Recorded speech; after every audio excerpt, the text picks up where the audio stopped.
منذ فجر التاريخ والكائنات بتجري ورا بعضها في رحلات كتير جدا، منهم البحث عن الغذاء، التكاثر والبقاء وغيرها من الغرائز اللي موجوده فيهم. وده شيء طبيعي جدا لحد ما في وقت متاخر من تاريخ الارض، وخصوصا في حقبه اسمها البليستوسين من حوالي 300 الف سنه، ظهر كائن قرر انه يختلف عن باقي الكائنات اللي بتمشي على اربعه، ويمشي هو على قدمين بس، وكمان يكون عنده اطراف علويه يستخدمها استخدام كامل بحركه متجانسه في سبيل اداء خدمات، وكمان استخدام ادوات معقده. شويه مقومات ربنا اداهم للكائن ده علشان يبني بيها حضاره لا مثيل لها. طبعا الكائن ده هو الانسان، وده شيء منطقي جدا انك تكون عارف ان هو الانسان. انت بتمشي على اتنين وعندك ايدين هما الطرفين العلويين، بتستخدمهم استخدام متجانس، وكمان بتستخدم ادوات معقده على عكس اي كائن تاني بيستخدم اطرافه العلويه. انت الكائن الوحيد اللي يقدر يستخدم ادوات معقده وكمان يسخرها لخدمته. كتب التاريخ الانساني بتقول ان اول ظهور للانسان كان في قاره افريقيا، ومن قاره افريقيا قرر انه يهاجر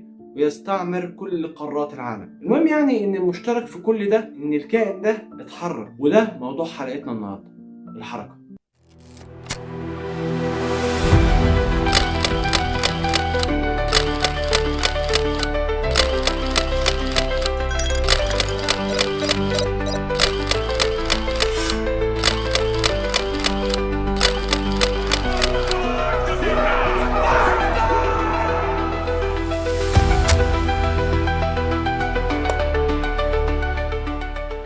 بالنسبة لعلم الفيزياء، فمفهوم الحركة هو انتقال جسم من موضع سكون إلى موضع آخر بالنسبة للزمن، وبين الموضع ده والموضع ده حاجة اسمها مسافة. لو جيت تحسب الجسم ده بيتحرك من الموضع ده للموضع ده في قد إيه، يطلع لك الزمن. ولو جبت المسافة دي قسمتها على الزمن يطلع لك السرعة. أنت كده بسم الله الرحمن الرحيم خلصت فصل كمان في الفيزياء اسمه الحركة، مبني على القانون ده بس، ومنه هتلاقي العجلة وهتلاقي حاجات كتير بلاوي كتير طالعة منه. ولكن إحنا اللي يهمنا هو مفهوم الحركة بالنسبة للأنثروبيولوجي. الأنثروبيولوجي ده اللي هو علم دراسة الإنسان، أو تحديدا تاريخ الإنسان. الأنثروبيولوجي بيقول إن الحركة هو قدرة الكائن ده أو اللي هو الإنسان يعني على ممارسة أنشطة معينة. الأنشطة دي اسمها الحركة، منها الجلوس والوقوف والمشي والجري والدفع والسحب والحمل وكمان الخفض. كل ما يقوم به الإنسان يا باشا، أنت بتمشي وبتجري وبتتحرك عادي خالص، وبتشيل وبترفع وبتنزل وبتعمل كل ده، هو ده الحركه بالنسبه للانثروبيولوجي. بالنسبه طبعا للمنظومات الصحيه، فالحركه هي مؤشر كويس جدا ان الحاله الصحيه كويسه. من الاخر الحركه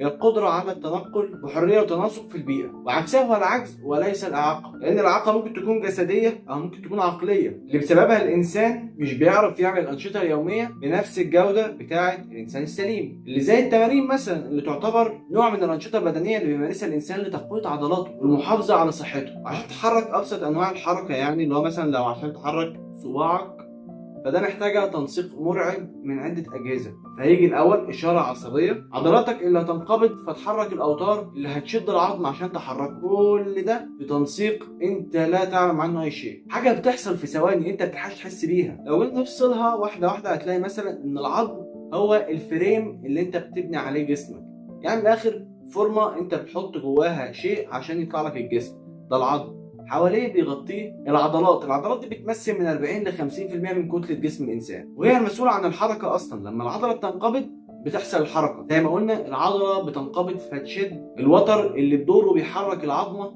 اللي هي أصلا لازقة في قطاع العظمة من خلال المفصل ده بيخليها تنتنى، والتاني ده هو يعتبر الحركة. طبق ده على أي جزء في جسمك بيتحرك. وعندنا أنواع حركة تانية مختصة بعضلات لوحدها، زي العضلات القلبية اللي موجودة في القلب، ودي عضلات ربنا خلقها عندها القدرة على الانقباض المستمر، يعني عشان تحاكي قدرة القلب على الانقباض. في عضلات تانية اسمها العضلات الناعمة، ودي حركتها مختلفة. العضلات الناعمة دي موجودة في القناة الهضمية وفي المثانة وفي الأوعية الدموية. الأنواع دي من العضلات الإنسان غير متحكم فيها، هي شغالة لوحدها وعارفة هي هتعمل إيه كويس. ولكن هل ممكن يحصل ظرف الإنسان يخليه ما يقدرش يتحرك؟ طبعا في ظروف كتير تمنع الإنسان إنه يتحرك، زي العمليات والحوادث والوزن الزايد والكسور وبعض مشاكل المخ. وقد لا تتصور ذلك، ولكن عدم الحركة بيأثر على كل أعضاء جسمك. مثلا تأثير قلة الحركة بيخلي الدم يتحرك ببطء اكتر في الاوعيه الدمويه، وبالتالي ممكن يحصل تجلطات، وتجمع الجلطات الصغيره ديت بيعمل جلطه كبيره، والجلطه الكبيره بمعناها انسداد، وطبعا انسداد احد الاوعيه الدمويه فهي مصيبه، خصوصا لو في مكان حساس زي المخ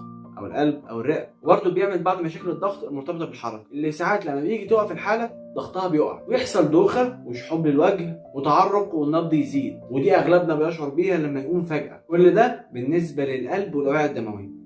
في تأثير كمان على الجهاز التنفسي. عدم الحركة ممكن يعمل التهاب رئوي نتيجة لتركيز الإفرازات وعدم الحركة اللي بيخلي الإفرازات دي تتحرك معاك، وممكن تطلع مع الكحة ومع الاهتزاز المستمر للصدر. وكمان ممكن تعمل جيوب هوائية في الرئة. الجيوب الهوائية دي بتعمل مشكلة في الجاز اكستشينج اللي هو تبادل الغازات. وبرضه التأثير الأوضح لعدم الحركة بيبان على الجلد وبتبان في شكل قرح فراش البيت سورز. وبالنسبة للعضلات بتعمل ضمور في العضلات وضعف في العضلات. وبالنسبة للعظم فهي بتعمل هشاشة العظام وتيبس في المفاصل. وطبعا بتعمل برضه سايكو سوشيال ايشوز اللي هي مشاكل نفسية، وده لأن الحالة بتبص للناس اللي حواليها وبتشوفهم قادرين يمشوا وهي مش قادرة تمشي، وحاسة إنها عالة على الناس اللي بيرعوها، اللي مثلا ممكن يكونوا تمريض او اهلها او دار مسنين. طب ازاي نحمي نفسنا من المشاكل اللي احنا قلناها دي كلها؟ الاجابه بسيطه، اتحرك. يا اما انت تتحرك، يا اما لو انت تمريض ومسؤول عن حاله حاول تحرك الحاله دي. لان بعض مرضى العنايه اللي بيكونوا داخلين في غيبوبه او نايمين لفتره طويله بيحصل لهم بيت سورز وهشاشه وغيرها، ودي هتقابلها كتير لو دخلت مستشفى وشفت حالات العنايه اللي ما بتتقلبش او ما بتتحركش. حد ممكن يقول لي طب ما برضه الحركه خطر، ما ممكن يحصل اي حاجه بسبب الحركه، زي اصابات الاطراف، كسر في الرجل او كسر في الايد او رباط صليبي او انقطاع في اوتار او تمزق في اربطه. كل ده ممكن يحصل بسبب الحركه، ده بالنسبه للاطراف. او ممكن يحصل انزلاق غضروفي او مشكله في العمود الفقري، وده بالنسبه لمركز الجسم. طبعا مركز الجسم اللي هو العمود الفقري. ولو انت متخيل ان الحركه هي مجرد ان انت تمشي او تجري، فخلينا نصلح لك مصطلح الحركه. الحركه تغير موضع اي جزء من جسمك عموما، وده شامل المشي والقفز والجري والحمل والخفض واي شيء جسمك بيعمله. كمان بيني وبينك ممكن اصابه بسيطه جدا في ظهرك تقعدك في البيت شهور. طب تتجنب ازاي اصابات الظهر والعمود الفقري؟ اولا ابعد عن انك ترفع اوزان تقيله. ثانيا ابتعد عن التدخين. التدخين بيؤثر على كل اجزاء جسمك، حتى العظم بيأثر عليه. وما تتسرعش قوي في التعامل مع جسمك لو انت كان عندك اصابه قديمه في ظهرك ولم تتعافى بنسبه 100%. وحتى لو تعافى بنسبه 100% فلازم تحافظ على نظام رياضي معين علشان تقوي العضله ديت. ممكن تتابعها مع دكتور علاج طبيعي او من خلال تمارين معينه بتوصف لك من خلال دكتور في البيت. حاول تتمرن على تمارين الحمل والرفع والخفض، وحافظ على لياقتك البدنيه بشكل عام. واهم جزء في كل ده حافظ على وضع جسمك صح. جسمك بيتكون من اطراف وجزء في المنتصف اللي هو العمود الفقري زي ما قلت اللي هو المركز. اطرافك اقل بالنسبة لوزنك، ولكن المركز اللي بيشمل برضه رجلين، منطقة الخصر والبطن والصدر والراس وزنها تقيل جدا. وفي نص جسمك في منطقة اسمها مركز الثقل أو مركز الجاذبية، زي ما قلت دي في منطقة الحوض في نص جسم الإنسان. عشان دايما تكون محافظ على جسمك وما يحصلش إصابات لعمودك الفقري، دايما حاول تخلي مركز الثقل اقرب للارض. لو مركز الثقل فوق زي ما انت شايف في الصوره اللي قدامك دلوقتي، ده ممكن يكون سبب لاصابات كتير جدا. يعني من الاخر انزل بركبتك مش براسك. في كمان خط في منتصف جسم الانسان اسمه الخط المركزي، ده بيقسم الانسان لنصين متماثلين، نصين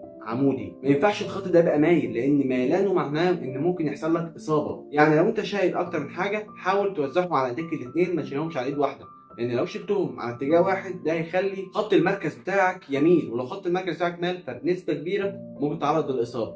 ولكن لو خط المركز بتاعك اقرب ما يكون لانه يكون في خط مستقيم، ده بيحميك من اي اصابات في العمود الفقري. في كمان حاجه ثالثه اسمها مركز الدعم او قاعده الدعم، ودي فكرتها ان لما يكون المسافه بين رجليك اكبر شويه بيبقى في مساحه اوسع، فبالتالي في ثبات اكتر. يعني ايه؟ يعني رجليك لو لازقين في بعض بتكون اكثر عرضه للانزلاق او اكثر عرضه للوقوع، ولكن لما بتوسع المسافه بتزيد المساحه اللي انت مغطيها بجسمك، فبالتالي الوزن بيتوزع على مساحه اكبر، وده بيديك ثبات اكتر. ملخص الحكايه دي كلها، خلي مركز ثقلك قريب من الارض، اتني ركبتك، خلي دايما ظهرك مفرود، ولو شايل حاجه خليها قريبه من جسمك علشان تزود عامل الاحتكاك بتاعك، فبالتالي ما بقاش الوزن بتاعها تقيل قوي على ايديك. الحاجات دي كلها اسمها بادي ميكانكس، تساعدك تحافظ على نفسك وتحمي نفسك من اي اصابه.